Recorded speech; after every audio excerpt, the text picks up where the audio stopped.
ఈ యొక్క వేదికకు నా యొక్క నమస్కారం. ఇప్పుడు ప్రోగ్రామ్ ఇక్కడ ఈ యొక్క కార్యక్రమాన్ని చూస్తూ ఉంటే ఇంకా గంటకు మించి కార్యక్రమాలు ఉన్నట్లు మాకు ఎక్స్పెక్టేషన్ అనిపిస్తూ ఉంది. చిన్నపిల్లలు ఆకలేసే అవకాశం కూడా ఉంటుంది. కట్టే కొట్టే చర్చలో ప్రోగ్రామును అధ్యాపక బృందం కూడా కుదించి వాళ్ళని కూడా దృష్టిలో పెట్టుకుంటారని చెప్పేసి నేను కూడా అదేవిధంగా ఫాలో అవుతాను. ముందుగా మీ అందరికీ 75వ గణతంత్ర దినోత్సవ శుభాకాంక్షలు. ఇక్కడ ఈ న్యూ విజన్ కాన్సెప్ట్ స్కూల్లో ఈరోజు అయితే ఒకటి స్పష్టంగా కనబడుతుంది. ఎక్కడ కూడా ఎప్పుడైనా కూడా ఏ స్కూల్లో చూసినా ఎవరో ఒకరో ఇద్దరో 10 మందో వితౌట్ యూనిఫామ్లో ఉంటారు, జెండా వందనం రోజు కూడా. కానీ ఈరోజు టై కానీ ఇన్సైడ్ వేసుకోవడం కానీ డ్రెస్ కానీ కూర్చునే పద్ధతి, లైనింగ్, ఆర్డరు, డిసిప్లిన్, ఒక్కరు కూడా యూనిఫామ్ లేకుండా ఎవరు లేరు. ఈ రకంగా కృషి చేసినటువంటి అధ్యాపక బృందానికి మరియు ఆ రకంగా అనుసరించినటువంటి విద్యార్థులు, ఆ రకంగా తయారు చేసి పంపించినటువంటి తల్లిదండ్రులకు, ముఖ్యంగా ఈ రకంగా మోటివేషన్ చేసి ఈ స్థితికి తెచ్చినటువంటి మీ అధ్యాపక బృందానికి అందరికీ నేను జేజేలు చెప్పుకుంటున్నాను. ఈ రకమైనటువంటి డిసిప్లిన్ ఇది ఇట్లే చదవడము ఫలితాలు సాధించడమే ముఖ్యం కాదు. డిసిప్లిన్, గురువులు చెప్పినటువంటి రూల్స్ అండ్ రెగ్యులేషన్స్ పాటించడం, దానిలో చాలా ప్రాముఖ్యత ఉంటుంది. దానివల్లనే ఎక్కువ ప్రయోజనాలు ఉంటాయి. భవిష్యత్తులో ఉద్యోగాలు వేస్తారు. మీరు పెద్ద చదువులు చదువుతారు, డిగ్రీ క్వాలిఫైడ్ తర్వాత ఉద్యోగాలు వేస్తారు. ఇక్కడ 100 మంది ఉంటాడు, ప్రభుత్వం 5 ఉద్యోగాలు వేస్తారు. 100 మంది అప్లై చేసి రాస్తారు. 5 మందికి ఉద్యోగాలు ఎలిజిబుల్ అవుతారు, కొడతారు, ఉద్యోగాలు సాధిస్తారు. మిగతా 95 మంది ఎలా బ్రతకాలి అనేది మనం ఈ చదువు వల్లనే వస్తుంది. అందరికీ ఉద్యోగాలు రావు. ఉద్యోగం వచ్చిన వాడే బ్రతకాలి అని అంటే 100లో 5 మంది బతికితే 95 మంది నిర్వీర్యమైపోవాలంటే కుదరదు. ఆ 95 మంది ఎలా బతకాలి అనేది నేర్చుకునేది ఈ పాఠశాలలోనే ఉంటుంది. అది నేర్పేది మన గురువులు. అందుకు గురువులకు చాలా గౌరవించాలి, మర్యాద ఇవ్వాలి. నేను కూడా ఇక్కడ వెంకటేశ్వర సార్ దగ్గర నేను చదువుకున్నటువంటి శిష్యుడిని, వెంకటేశ్వర సార్ దగ్గర చదువుకున్నా, ఆ సార్ ఇక్కడ లేడు, ఆ ఇద్దరి దగ్గర నేను చదువుకున్నా. నా పిల్లలు 3 ఇక్కడ నుంచే 2 మంచి గురుకుల సీట్లు, ఉమ్మడి మహబూబ్నగర్ జిల్లాలోనే టాప్ నంబర్ 1 బీచ్పల్లి సీట్లు సాధించి నా పిల్లలను అక్కడ చదవడానికి అవకాశం, తక్కువ ఫీజులతో చదవడానికి అవకాశం కల్పించినటువంటి ఈ న్యూ విజన్ స్కూల్కు నేను బతికే వరకు తలుచుకుంటూనే ఉంటానని చెప్పేసి నేను ఇక్కడి నుంచి చెప్తున్నాను. ఇంకొకటి, మా చిన్న అబ్బాయి కూడా ఇక్కడే ఉన్నాడు, అంబేద్కర్ వేషధారణలో. ముందే చెప్తున్నా, నేను మీ అధ్యాపక బృందం, మీ స్కూలు, మీ చదువు మీద నమ్మకంతో నా పిల్లగాడు మూడో అబ్బాయి కూడా కంపల్సరీ బీచ్పల్లి సీట్ వస్తుంది. నేను దానికి గ్యారంటీ, మీరు గ్యారంటీ ఇస్తారు లేదు కానీ నాకు గ్యారంటీ ఉంది. నాకు నమ్మకం. ఈ అధ్యాపక బృందం, ఈ స్కూలు, ఈ వాతావరణం, ఈ లొకేషన్, ఈ డిసిప్లిన్, ఈ చెప్పే విధానం నాకు చాలా నచ్చింది. కార్పొరేట్ స్కూళ్ళల్లో లక్షలు పెడితే చదువు వస్తుంది అనుకుంటే మాత్రం అది మూర్ఖత్వం. చదువు చెప్పే వారి లోపల, చదువు చదివే వారి లోపల మనం ఇంటి దగ్గర నేర్పించేటటువంటి విధానంలో ఉంటుంది తప్ప లక్షలకు వస్తే చదువు వస్తుందని చెప్పేసి ఒక్కొక్కసారి ఈరోజు జడ్చల దగ్గర ఒక గురుకుల పాఠశాల ఉంది. నర్సరీ అబ్బాయికి 1,30,000 నేను అడిగి తెలుసుకున్నాను. 1,30,000 అంటే నర్సరీ అబ్బాయి దాదాపు నాకు తెలిసి ఆ ఇయర్లో 1 to 10 నంబర్స్ నేర్చుకుంటాడు, 1 to 5 టేబుల్స్ నేర్చుకుంటాడు, మహా అంటే A to Z వరకు లెటర్స్ నేర్చుకుంటాడు. అక్షరాలు అంటే ఒక్కొక్క అక్షరానికి దాదాపు 200 నుంచి 300 పడుతుంది ఒక అక్షరానికి. తక్కువ ఫీజులతో మనకి ఈ రకంగా సత్ఫలితాలను ఇస్తున్నటువంటి న్యూ విజన్ స్కూల్కు నేను, నా కుటుంబం, నా పిల్లలు, మీరందరూ కూడా అదే విధంగా రుణపడి ఉంటారని చెప్పేసి నేను కోరుకుంటున్నాను. ఇంకొక విషయం ఏంటంటే, మొన్న 2 సంవత్సరాలు ఇబ్బంది అనుకోవద్దండి, ఒక్క 2 నిమిషాలండి. మొన్న 2 సంవత్సరాలు కరోనా వచ్చింది. కరోనా ఉన్న సందర్భంలో ఉన్నటువంటి గురుకుల బ్యాచ్ పిల్లలు మెరుగ్గా ఉండేవాళ్ళు ఆ రోజు కరోనా ఉన్నా కూడా. ఎందుకంటే వాళ్ళకు 1 to 4 వరకు బేసిక్ ఫుల్గా పడింది. అయితే ఇప్పుడు నాకు తెలిసి నా అంచనా ఏంటంటే, ఇప్పుడు ఉన్నటువంటి గురుకుల బ్యాచ్లో వాళ్ళు నర్సరీలో స్కూల్కి వచ్చారు, నర్సరీ, ఎల్కేజీ, యూకేజీ జస్ట్ స్కూల్కి అలవాటు పడడం, అట్లా ఇట్లా యూనిఫామ్ మెయింటైన్ చేయడం, ఇంటికి రావడం, మధ్యాహ్నం లంచ్ చేయడం, అది క్రమ పద్ధతిని నేర్చుకుంటారు. 1 to 1st క్లాస్ 2nd క్లాస్లో చదువుకున్నాములే అని పిల్లలకు, తల్లిదండ్రులకు, గురువులకు ఉంటుంది. 1st, 2nd కరోనా వచ్చి పడ్డారు. అంటే వాళ్ళకి నాకు తెలిసి ఏబిసిడీలు కావచ్చు, నంబర్స్ కావచ్చు, టేబుల్స్ కావచ్చు, పుస్తకంలో చదివే విధానం కావచ్చు పూర్తి స్థాయిలో అవ్వలేదని నా అంచనా. ఫస్ట్ సెకండ్లో అవ్వనప్పుడు ఆ అబ్బాయి ఈరోజు పొట్టులో ఉన్నాడు. నాకు తెలిసి ఈ బ్యాచ్ డల్గా ఉండింటాదని నా అంచనా. గతంలో ఎఫెక్ట్ పడలే కరోనా ఎఫెక్ట్, ఈ బ్యాచ్కు పడింటది అని చెప్పేసి నేను అనుకుంటున్నా. ఈ బ్యాచ్ మీద నాకు తెలిసి అది మీ సారులకు తెలిసి ఉండాలి, మీకు తెలిసి ఉండాలి. నా అంచనా అయితే అది కొంచెం ఎక్కువ కష్టపడాల్సినటువంటి అవసరం ఉంది ఈ సంవత్సరం. స్ట్రెంత్ కోర్టులో ఎంతుందో నాకైతే తెలియదు. మినిమం 30కి ఇంచుమించు ఉండాలి, ఇప్పుడు 30-40 కూడా. ఈ యొక్క గురుకుల బ్యాచ్ మీద ఎక్కువ ఉపాధ్యాయులు ఇంట్రెస్ట్ పెట్టాలి, చెప్పాలి. మీరు కూడా కొంచెం ఎక్కువ ఇంట్రెస్ట్ పెట్టి చదువుకొని రేపు 10వ తారీఖు, వచ్చే నెల 10వ తారీఖు ఎగ్జామ్ ఉంది, మీరు అందరూ సత్ఫలితాలను సాధిస్తారని చెప్పేసి నేను మనస్ఫూర్తిగా కోరుకుంటున్నాను. ఇంకొకటి, మన భారతదేశానికి స్వాతంత్రం 1949 ఆగస్టు 15లో వచ్చిన తర్వాత 1950 26 జనవరి అంటే ఇదే రోజు ఈ యొక్క భారత రాజ్యాంగం అమల్లోకి వచ్చింది. భారత రాజ్యాంగం అంబేద్కర్ రాసిండు 2 సంవత్సరాల 11 నెలల 18 రోజులలో వాళ్ళ యొక్క కమిటీతో అందరితో కలిపి రాసి ఈ రోజు మనకు అందించినటువంటి సత్ఫలితాన్ని మనం ఈ రోజు అనుభవిస్తూ సుఖ శాంతులు. ఈ రోజు మనం వండుకున్న బువ్వ మనం తింటున్నామంటే దానికి కారణం మన భారత రాజ్యాంగం. గతంలో మనం వండుకున్న బువ్వ కూడా, మనం పండే బియ్యం కూడా, మనకు పండే వడ్లు కూడా మనం ఇంటికి వెళ్ళి తీసుకొని అనుభవించలేనటువంటి పరిస్థితుల్లో ఎవరి సొత్తు వాడికి అని చెప్పేసి భారత రాజ్యాంగంలో కల్పించిన హక్కు ద్వారా మనం అనుభవిస్తున్నాం. కాబట్టి స్వాతంత్ర సమరయోధులు కావచ్చు, ఎవరైనా సరే, భగత్ సింగ్, అల్లూరి సీతారామరాజు, జవహర్లాల్ నెహ్రూ ఇలాంటి స్వాతంత్ర సమరయోధులను స్మరించుకోవడం, జాతీయ జెండాను గౌరవించడం.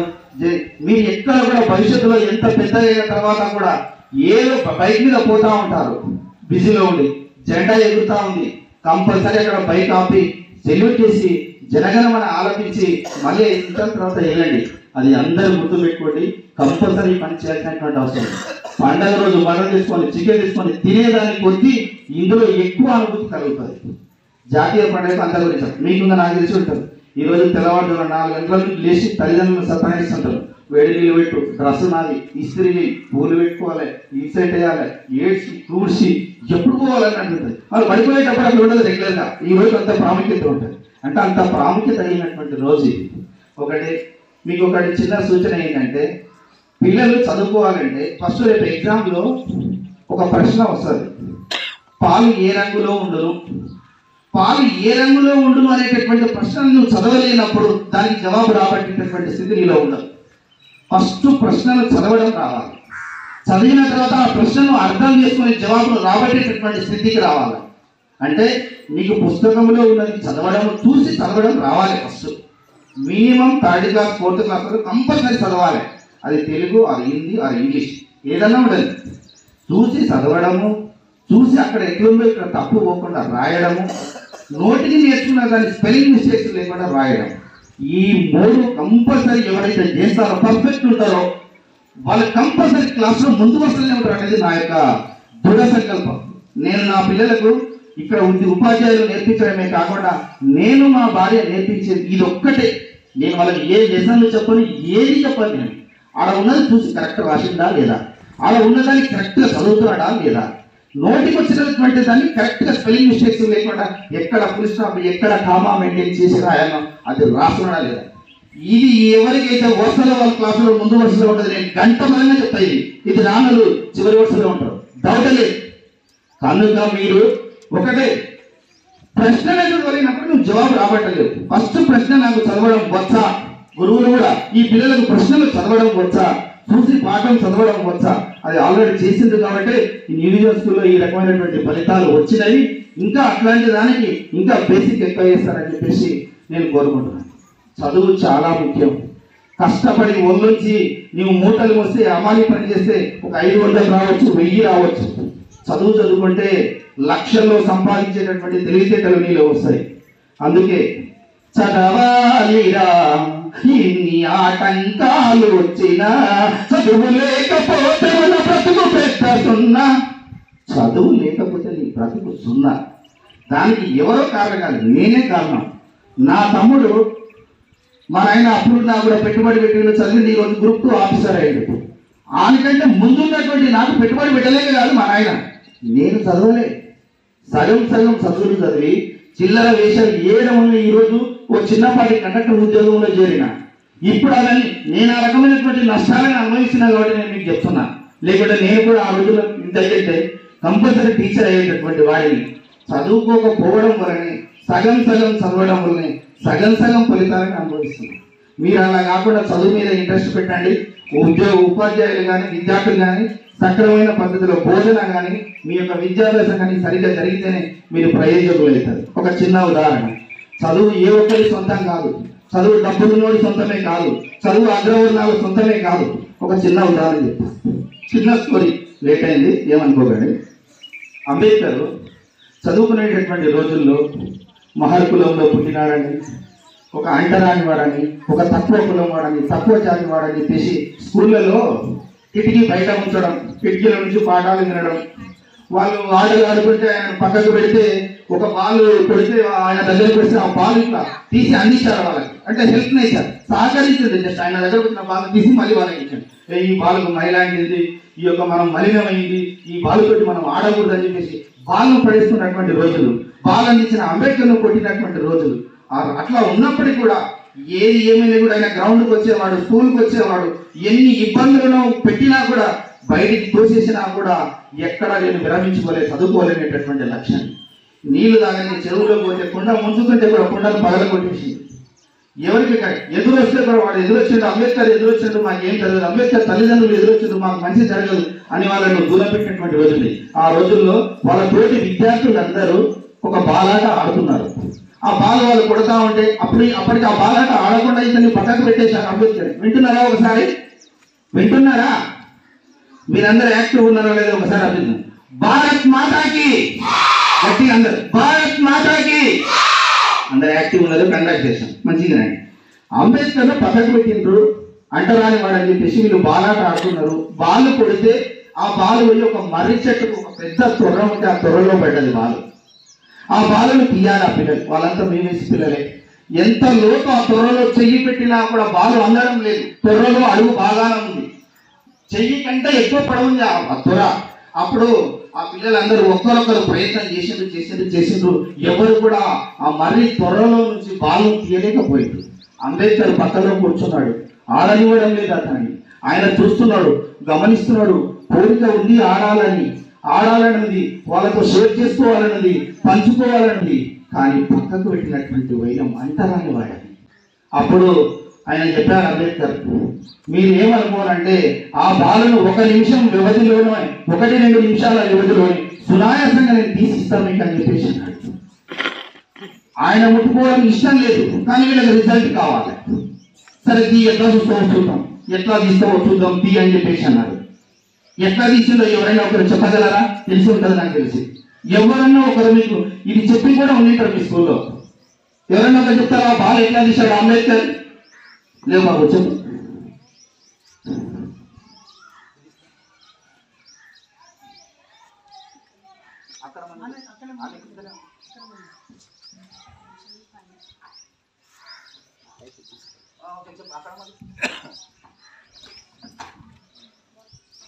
అంబేద్కర్ అతను వచ్చి ఒక మగ్గు నీళ్ళు తీసుకొని ఆ తొర్రలో పోశాడు.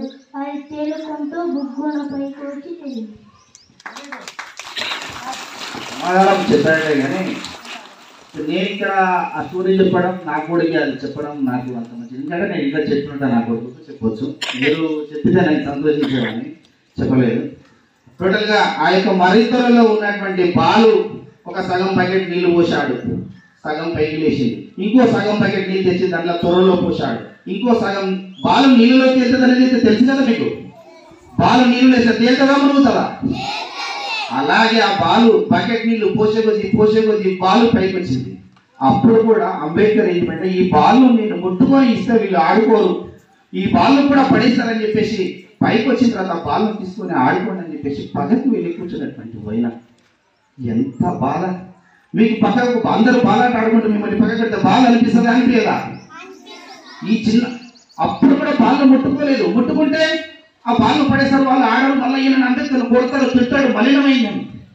మీరు తీసుకొని బాలాట ఆడుకోండి అని చెప్పేసి పక్కకు కూర్చున్నారు.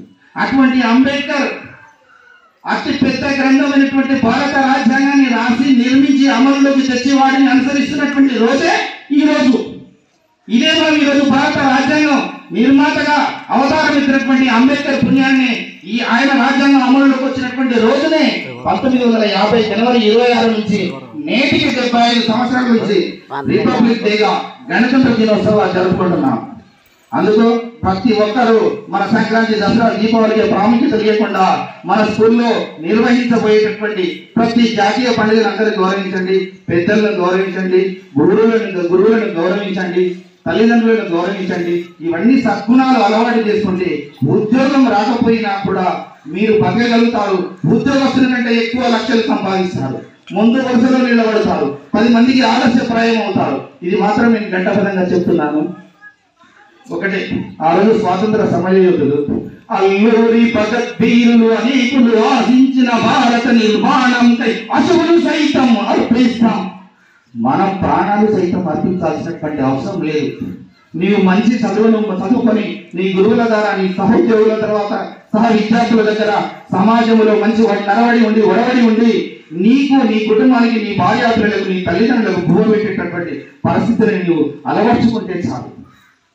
నీవు ఆ రకంగా అనుకుంటే, అందరూ అలానే అనుకుంటే ఈ సమాజం, ఈ అల్లూరి భగత్ వీరులు ఎంతో అశువులు బాసి మనకు తెచ్చిచ్చినటువంటి స్వాతంత్రానికి మనం ఒక సార్థకతను నిలబెట్టినటువంటి అవసరం ఎంతైనా ఉంది అని చెప్పేసి నేను నాకు ఈ అవకాశం ఇచ్చినటువంటి ఈ ఉపాధ్యాయ అధ్యాపక బృందానికి శుభాకాంక్షలు తెలియజేస్తాం. మరొకసారి మీ అందరికీ 75వ గణతంత్ర దినోత్సవ శుభాకాంక్షలు తెలియజేసుకుంటూ ముగించుకుంటా ఉన్నాను.